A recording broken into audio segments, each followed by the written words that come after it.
grabando. Se estarán preguntando quién es ese y qué hace ahí. Pues compren ya el libro de Crónicas Irreverentes de Ramón Climent y se enterarán de todo. ¡Hasta luego! Bueno, vale.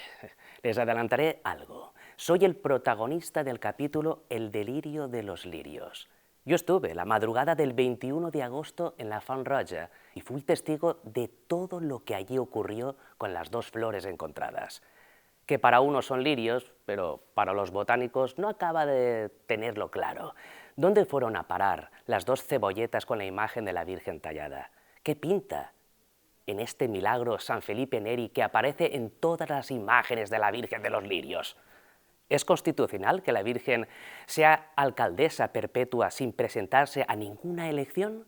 ¿Por qué se le quitó protagonismo a Juanito Pérez, el rector de Confrides, verdadero protagonista del milagro? Si se demuestra que la planta del milagro no era un lirio, sino un azafrán borde, ¿se le cambiaría el nombre a la Virgen? Se hace imprescindible comprar el libro de Crónicas Irreverentes de Ramón Climent. Todas las preguntas tienen una respuesta y esas respuestas se las daré yo.